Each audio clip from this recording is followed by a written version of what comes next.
Bachelor of hotel management లో university first rank, second rank, third rank. Sun international, Visakhapatnam, Hyderabad. Hi అండి, అందరికీ నమస్కారం. నేను మాధురి.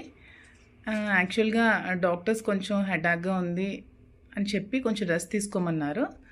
అలానే నేను నా సోషల్ మీడియాలో ఇన్స్టా వేదికగా ఒక పోస్ట్ పెట్టాను. నేను రెస్ట్ తీసుకుందాం అనుకుంటున్నాను, కొద్ది రోజుల తర్వాత మళ్ళీ మీ ముందుకు వస్తాను అని చెప్పి. ఇలా రెస్ట్ తీసుకుందాం అనుకున్నప్పుడు నేను న్యూస్ ఛానల్స్లో నిన్నే చూశానండి. దువ్వాడ వాణి అనే ఆవిడ మళ్ళీ నా మీద కామెంట్స్ చేసింది. ఆ కామెంట్స్ చేసినందుకే నేను మళ్ళీ మీ ముందుకు రావాల్సి వచ్చింది. అవి ఏ విధమైన కామెంట్స్ అంటే, నా వల్ల శ్రీనివాస్ గారికి థ్రెట్ ఉందని, నా వల్ల దువ్వాడ వాణికి థ్రెట్ ఉందని ఆవిడ కామెంట్స్ చేసింది. సో నా వల్ల థ్రెట్ ఉందనుకుంటే దువ్వాడ శ్రీనివాస్ గారికి 2 years నుంచి ఎవరు చూస్తున్నారండి? 2 years నుంచి అతను ఆలనా పాలనా అంతా ఎవరు చూసుకుంటున్నారు? ఏమే వచ్చి చూసుకుంది?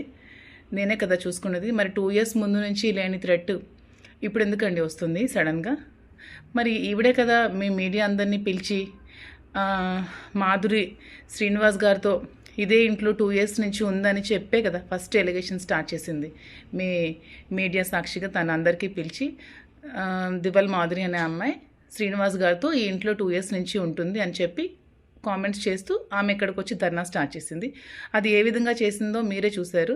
టచ్ పాస్ చేసి, డోర్స్ విరగొట్టి, గోడలు విరగొట్టి, ఒక 10 మందిని తీసుకొచ్చి శ్రీను గారి మీద అటాక్ చేయడానికి చూసింది. ఈవెన్ చంపడానికి కూడా ట్రై చేసింది ఆ 10 మందితో కలిసి. శ్రీనివాస్ గారు కంప్లైంట్ కూడా ఫైల్ చేయడం జరిగింది. సో థ్రెట్ ఎవరు చేశారో మీరు అందరూ తెలుసుకోవాలని కోరుకుంటున్నాను. ఆవిడ థ్రెట్ చేసిందా? నేను థ్రెట్ చేశానా? ఆవిడ వల్ల థ్రెట్ ఉందా శ్రీనివాస్ గారికి? నా వల్ల థ్రెట్ ఉందా?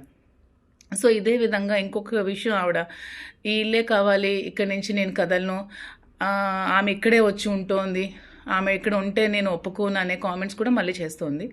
సో ఆ కామెంట్స్ చేసింది కాబట్టి నేను రెస్పాండ్ అవ్వాల్సి వస్తుంది. ఆమె ఇక్కడే వచ్చి ఉంటుంది అనే దానికి ఉంటే మేము ఉంటామండి. ఎందుకంటే శ్రీనివాస్ గారికి పార్థిసం ఆచార్ అనే వ్యక్తికి స్థలం తీసుకున్నప్పుడు అతనికి ఒక 60 lakhs ఎలా పెండింగ్ ఉన్నారో, ఈ హౌస్ కన్స్ట్రక్షన్ సమయంలో నేను కూడా ఒక 2 crores ఇవ్వడం జరిగింది. వాళ్ళ బ్రదర్ కూడా ఇచ్చారంట, అది నాకు సరిగ్గా తెలీదు. వాళ్ళ బ్రదర్ కూడా అమౌంట్ ఎంతో హెల్ప్ చేశారని చెప్పడం జరిగింది శ్రీనివాస్ గారు. సో నేనెప్పుడు డబ్బులు తిరిగి ఆశించి అతనికైతే నేను ఎప్పుడు ఇవ్వలేదు.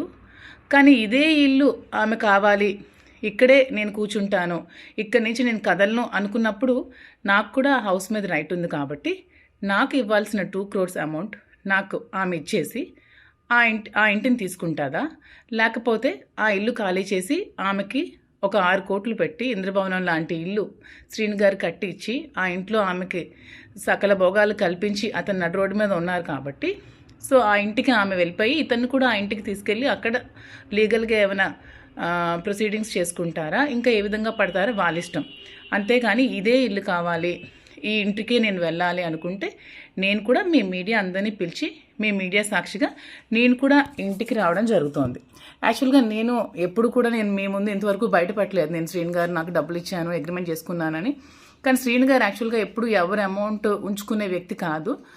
అందుకని అతను ఎప్పుడైనా నాకు ఉన్నప్పుడు నీకు ఇచ్చేస్తానని చెప్పి నాకు చెక్స్ ఇవ్వడం జరిగింది. ఇదిగోండి ఈ చెక్స్, ఇవి 50 lakhs ఒకటి, ఇది కూడా 50 lakhs, ఇది 450.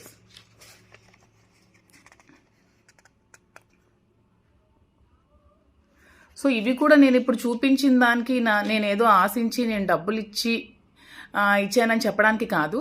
ఆమె ఆ ఇల్లు కావాలి, నాకు ఇక్కడే నేను ఉంటాను, ఈ ఇల్లుకి ఎవరికి రైట్ లేదు అని అంటోంది కాబట్టి నేను చూపించాల్సి వచ్చిందండి. సో ఈ అమౌంట్ నాకు క్లియర్ చేసేసి ఆమె ఇల్లు తీసుకుంటుందా, లేకపోతే ఆమెకి శ్రీనివాస్ గారు ఇచ్చిన ఇంటికి వెళ్ళి శ్రీనివాస్ గారితో ఏమైనా లీగల్గా ప్రాబ్లమ్స్ ఉంటే తేల్చుకుంటుందా?